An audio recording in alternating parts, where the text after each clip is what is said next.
Do you have many watercolor palettes that you need to use? I sure do, and I'm going to share with you my plan on rotating my different watercolor palettes so I get use out of them.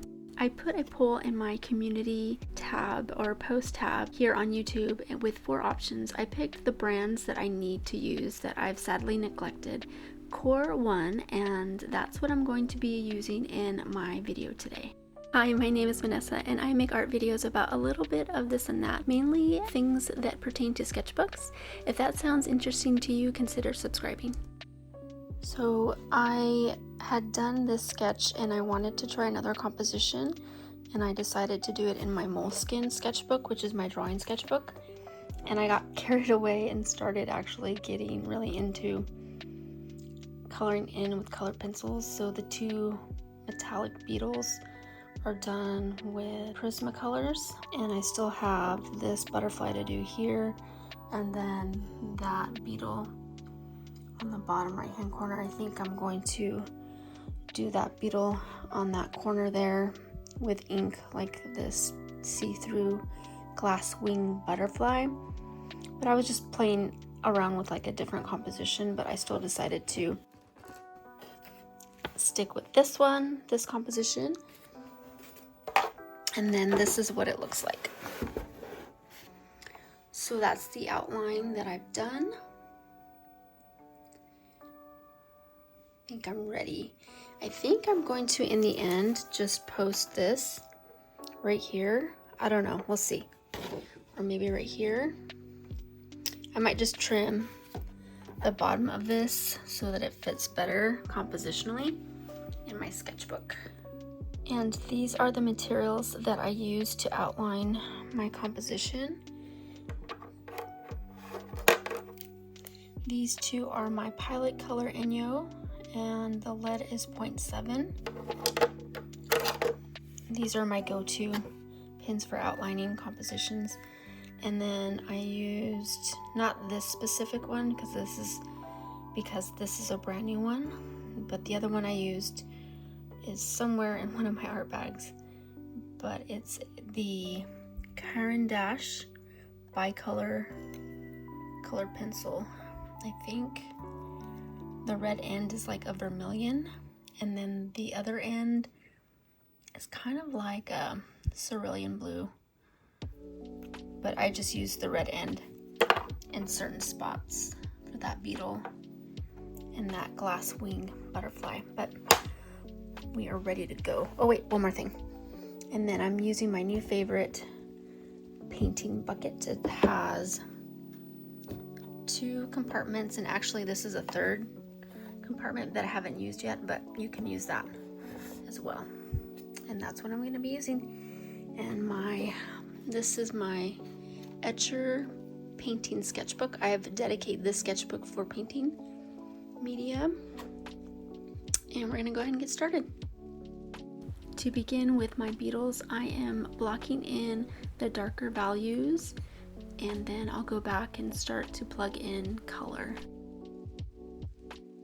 As of lately, I have come up with a plan to rotate and use my many watercolor palettes that I own, and my setup for my watercolor palettes are basically by brand. I do have some palettes that are mixed brands, but yeah, so this year I've decided that I'm making a conscious effort to use many of my supplies, or most of my supplies, that I have a habit of buying them and not using them, which doesn't make sense, right? I first buy my supplies, I use them once or twice, and then I have another new supply and I use it once or twice, and I put them away, they collect dust, and they are to be forgotten. One solution is stop buying so many supplies, and in the last year or so I have really slowed down and I've gotten better at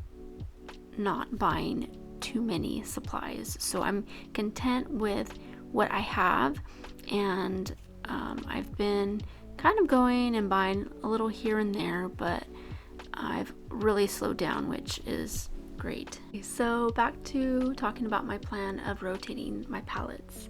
So And this is my painting sketchbook that I'm using. I've decided to pick a palette, a watercolor palette, and use that palette, whether it is mixed brand or by brand, and dedicate a spread per palette. I have actually completed quite a few spreads using this method, and I'm really enjoying doing that. I feel like I have my moment with that watercolor palette. I enjoy it. I get to see the ins and outs of those colors, what they can do, take them for a test spin, be more acquainted with them, and just have a sense of accomplishment, fulfillment that I'm actually using what I've spent my hard-earned money on. And this method, I'm not sure that I'll keep up in my next watercolor sketchbook after this one, but I'm just enjoying it for the moment. I predict that if I were to go back in time and look at this sketchbook in the future and flip through the pages, I probably would be inspired to go and say, okay, I'm gonna pull out my Rembrandt watercolor palette because I really like how these colors work together in this spread. Maybe I can try it with a different composition. Now that I've worked with these Qor watercolors, I can see why a lot of people find this brand so enjoyable. So I really enjoyed working with the Qor watercolors. I like the way that they move across the paper and how vibrant the colors are. These colors are very bold and intense, and so that is a nice little characteristic of these watercolors.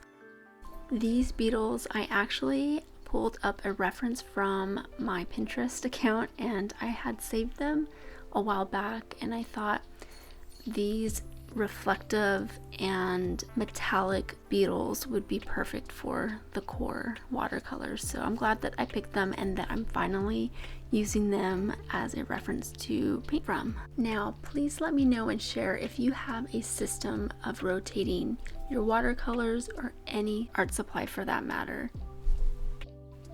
Another thing that I'm doing and having intentional efforts to really dig in and use my art supplies is actually working in different sketchbooks. So I have this sketchbook, which is my watercolor one. I have one for all drawing media, one that is mixed media, so pretty much anything goes in it.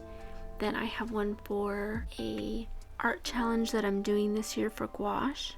Then there are a few other ones that I can't think of off of the top of my head that I use them, but they're there, and I have been really going for it and just having fun with all of my materials that I own.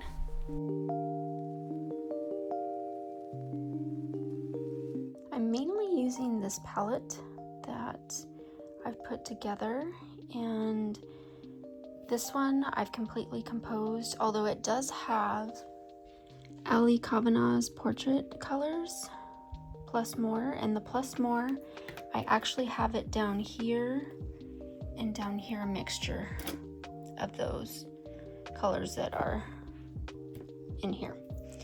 And then these I had bought, they have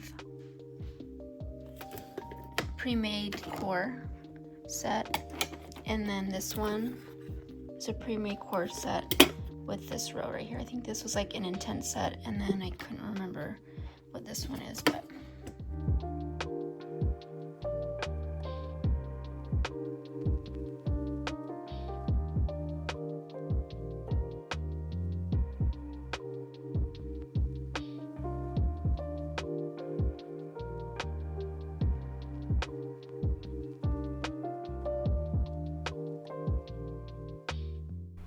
now, when I first bought these, or all of these Qor watercolors, I only got to use them one time, and now that I'm using that Ali Kavanaugh plus some more watercolors in there, it really makes me want to use those other two smaller palettes in this sketchbook. So I think the next spread I'll probably do something with those other two small sets of watercolors.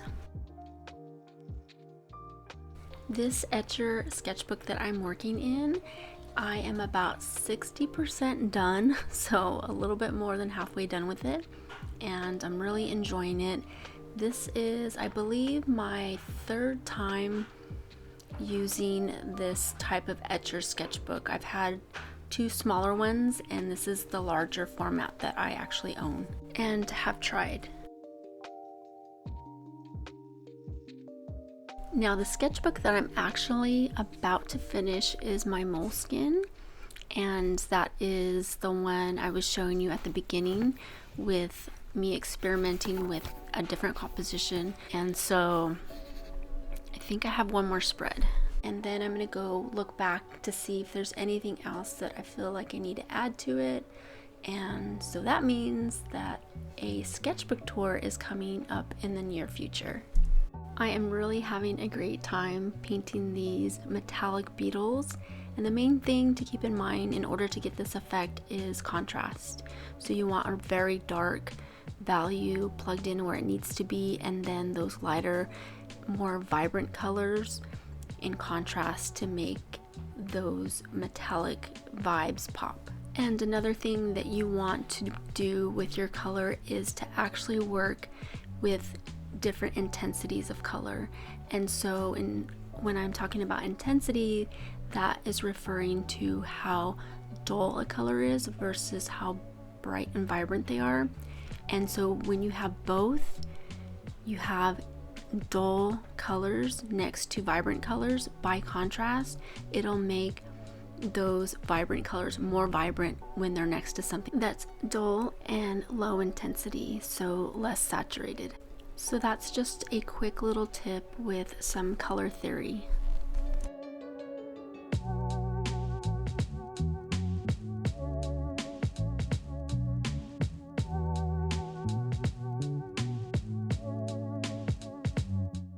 Once I completed the beetles, the background and everything else that is part of my composition didn't take me too long, but I want to say that this spread took me approximately 4 different sessions, so 4 separate days working on it little by little. So I'm curious, when do you guys feel like you're most productive with your art journey? And I mean in terms of the year. Now, sometimes I feel like I really am into doing artwork in the winter time and summer. I want to say I kind of fall off the wagon around fall and spring. And come to think of it, yeah, I really feel like in the winter time I get a burst of energy, and I think it's because of my work schedule.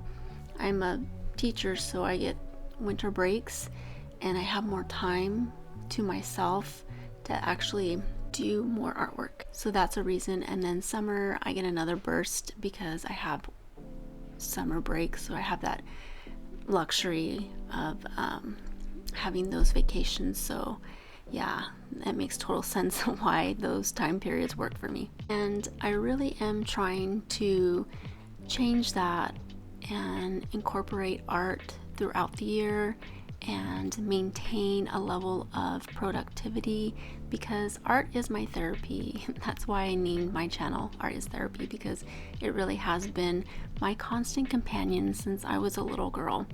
And yes, during the school year it gets pretty crazy and I get spread very thin, but I have been making big efforts and steps to keep it a consistent practice. So one thing that I've been doing is I'll take a sketchbook with me to work. So when I have, or if I have time during my lunch, I'll take it out, and even if I just sketch for about 10-15 minutes, it still gives me a little bit of time to work in my sketchbook or just do the practice. Share down below if you have any tips or tricks to incorporate artwork in your days, weeks, months with your busy schedule. I would love to know, and I'm sure other people would love to know as well. I also find that during the school year I work on less final pieces, and that's because when I get locked into a final piece, like when I mean final piece like on canvas, I love to focusing on it and have large chunks of hours to work on it, I'm terrible about working on it little by little. So I find that working in my sketchbook is so nice because I can work on it in small increments, or I finish it quicker, I should say. And I find that I put less pressure on myself to make it look quote unquote perfect, but that's something that I want to change and break the habit of. So I'm working on letting go and just letting things be, that I can get in a better mindset to work on canvas pieces. My ultimate goal is to do more canvas pieces, so I do a lot of sketchbook work, which I love so much, which I will continue to do, but like I said, my ultimate goal is to do more canvas pieces. So during COVID time, when we were on the quarantine and we stayed at home more, I really had produced a lot of oil paintings that I think I've ever produced in my lifetime, even more than when I was in college working on my bachelor's degree in art.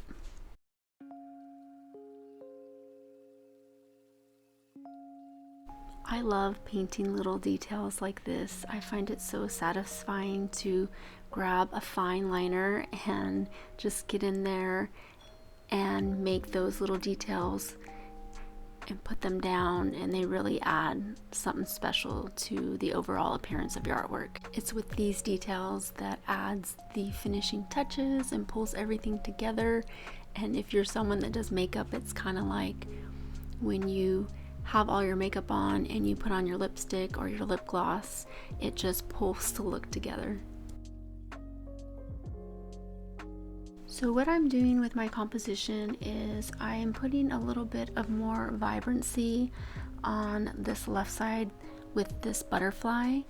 It has some of the colors that I've used and sprinkled throughout my composition, and so I'm using it on this left side to actually lead your eye over and bring your attention there so that it doesn't get stuck just on the right side. So I'm just trying to balance the visual weight throughout the whole piece.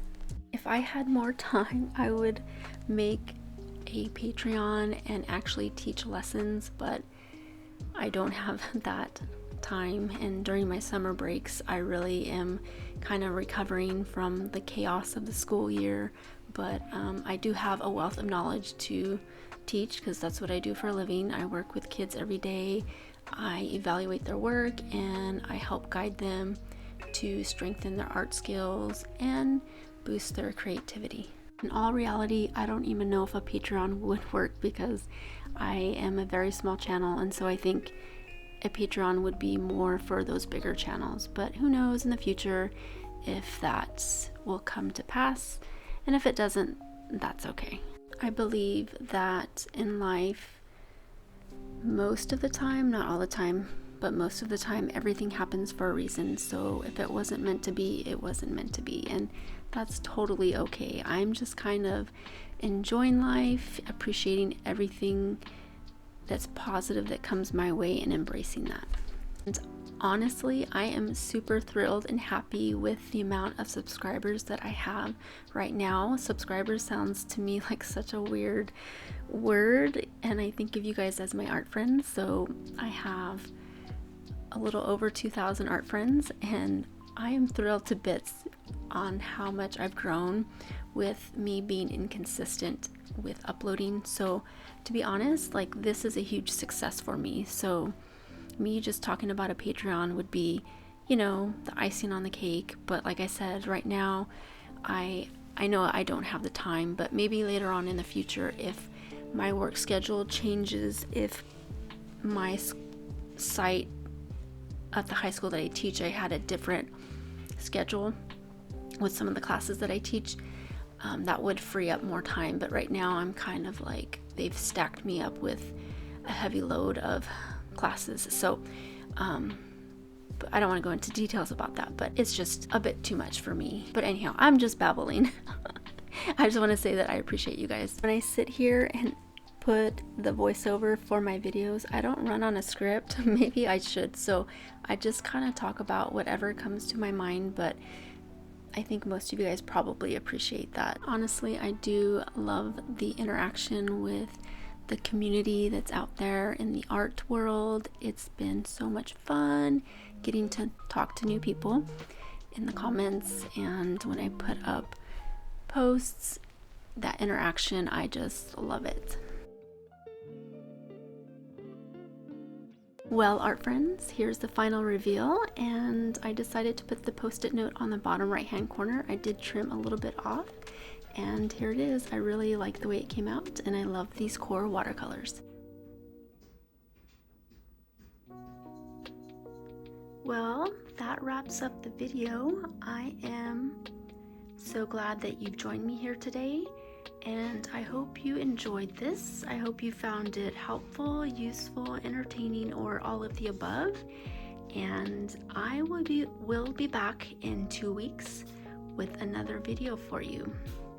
I hope you have a wonderful and creative day, and I'll see you next time. Bye-bye.